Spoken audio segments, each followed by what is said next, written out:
At kaugnay pa rin ang pamamaril sa isang paaralan sa Tacloban, isinailalim na sa paraffin test ng mga menor de edad na suspect. Isa po sa kanila ang nakamaskara umano ng mamaril. Live mula sa Tacloban, Leyte, nakatutok si Rafi Chiba. Rafi.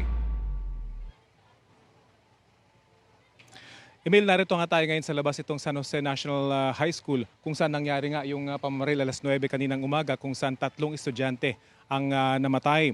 Base sa impormasyon na ating nakuha mula sa Tacloban Police Station 1 na nakakasakop dito sa lugar, na proseso na ng mga Scene of the Crime Operatives o SOCO itong lugar.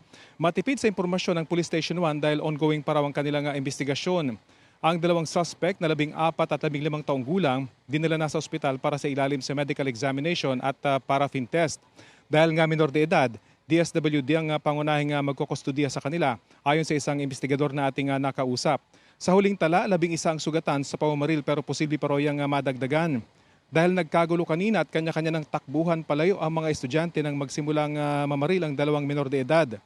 Posible may mga nasugatang hindi pa raw na-account ng mga investigador. Nakausap naman natin ng isang ina kanina na ang 2 anak ay nasa katabing kwarto lang kung saan namaril ang 2 suspect.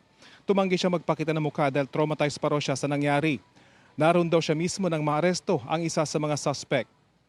Agad daw kasi siyang sumugod sa eskwelahan nang marinig ang putukan. Kwento ng kanyang anak, nakamaskara ang isa sa mga suspect. Ang isa naman, walang takip ang mukha. Bago lumabas ng kwarto, nakunan pa raw ng kanyang anak ang sitwasyon sa loob ng kwarto kung saan nangyari ang pamamaril. Nakausap din natin na isang guro na naroon mismo sa kwarto at binaril pa mismo ng isa sa mga suspect pero milagrong hindi tinamaan. Ang guro, kumpensitong random ang ginawang pamamaril ng mga menor de edad ng mga suspect.